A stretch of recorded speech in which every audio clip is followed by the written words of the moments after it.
Do you ever end up buying too much of a single ingredient and then you're left with a lot of it and you don't know what to do with it? Well, today's video will help you out with that. If you have cauliflower currently sitting in your pantry or in your fridge and you don't know what to do with it, I'm gonna show you a couple of recipes today that are really tasty and really have cauliflower as the star of the dish.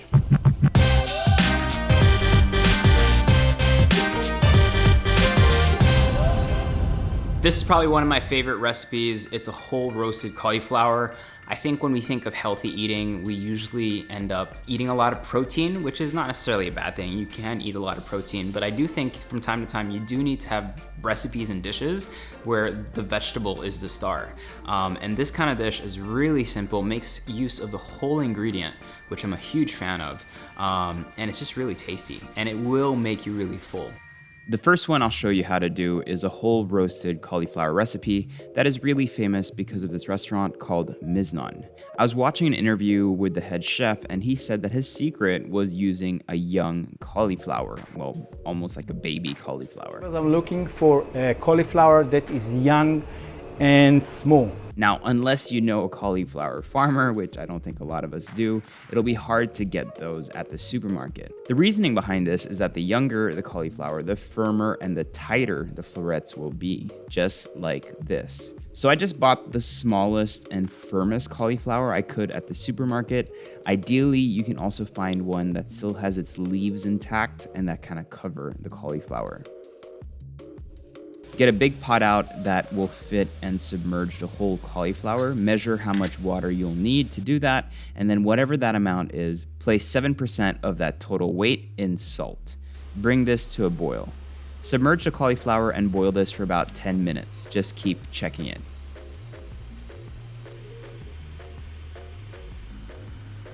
When you press down on it, you should leave a small indentation. That's how you know it's ready. Take it out, let it chill a little bit until you can handle it with your hands. Preheat your oven to its absolute maximum.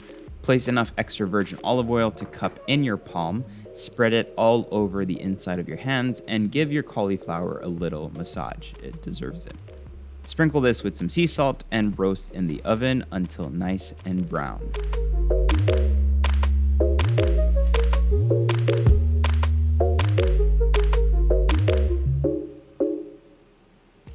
This with some extra sea salt and drippy tahini is absolutely perfect.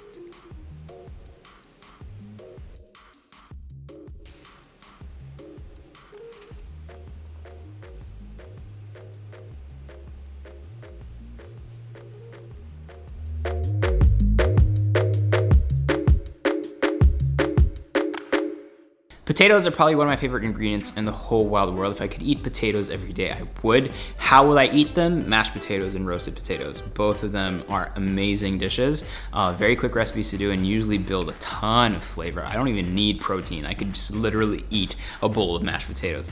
But as we know, potatoes are very high in the glycemic index, and if you're trying to be low carb, they're probably not the best option for you. If you like potatoes like me, and you're sick of sweet potatoes like I am sometimes, and you still want something that is similar to a mashed potato, I suggest you try a cauliflower mash. It's very easy to make, very delicious, and trust me, when you make it properly with the right amount of ingredients, you won't really notice of course there's a difference, but it's not like a jarring, surprising difference. It's still really, really good. Cauliflower mash is one of my favorite things to make and eat. Let's start by cleaning up one whole cauliflower, break up the florets, and make sure not to toss out the green stalks. You can use these for another dish later. In fact, get your steaming setup out, place your green stalks in that boiling water, and then place your cauliflower in a steaming basket on top, or you can use a sieve like I'm doing now. Cover the whole thing, and this cooks until soft for about 10 to 15 minutes. Once cooked, simply place your florets in a food processor without any water with some melted butter and sour cream. Blitz until smooth and season with salt. If you want to get it even smoother, you can pass this through a fine sieve.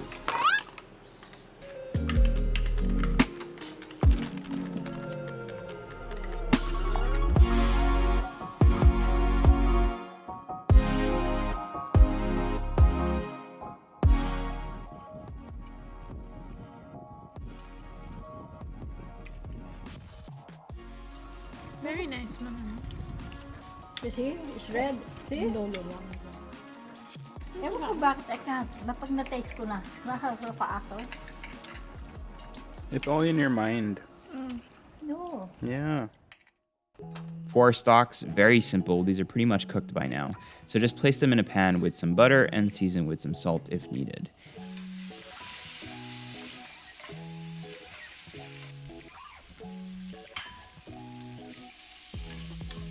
These come out so delicious and tender. They are like milder tasting pieces of cauliflower with the texture of like a cooked celery stick.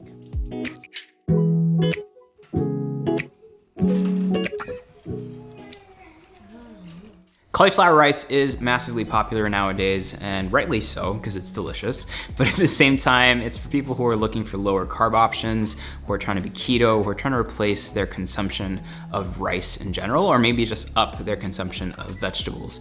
It's something that's fairly easy to do. There's a couple of steps, a couple of tricks that you need to be mindful of to make sure that it gets the right texture when you fry it. But aside from that, it's really quick, it's really simple, and it's really tasty, and you can really build upon this. Today I'm showing you like a really straightforward, simple cauliflower rice recipe, but any fried rice recipe, you can basically make it with this and just sub out the rice for the cauliflower rice. Another popular dish nowadays is cauliflower rice because everyone is hashtag low carb, hashtag keto. These are being sold pre-made and frozen nowadays, but they are easy to make at home. Break up your veg and place it in a food processor and then run this until it's broken up into rice-like shapes. Don't make them too fine.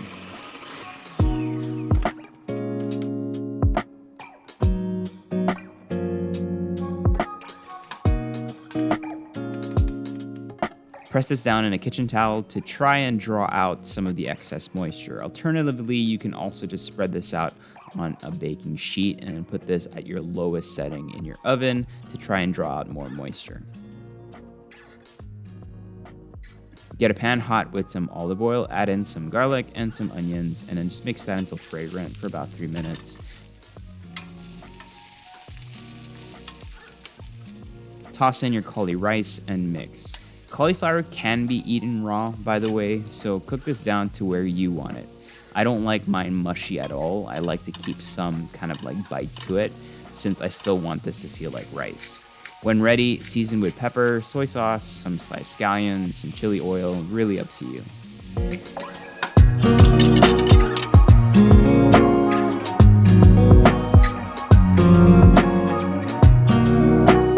Little pro tip, add in some furikake and boom, you've got a dish.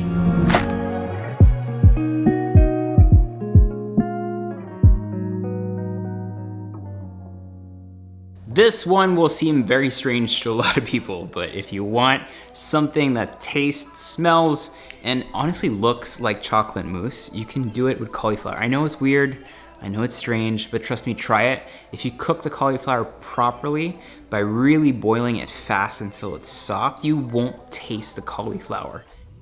For our last dish, this is just an easy and healthy way to make a dessert. Yes, you can make something sweet with cauliflower. I know, strange. Boil a couple of florets until soft, or you can use the steamed ones you did a while ago. Strain them and then place in a blender with some cacao powder, some MCT coconut oil, or some virgin coconut oil, and whatever sweetener you want to use. I'm using a little maple syrup because why not? Like, I'm not going to use stevia for something that has cauliflower already. A little vanilla extract and a pinch of salt, and just blend everything up until smooth. This one might seem very strange to people, but trust me, it's really good. All that into our little bowl here. Let's give it a try.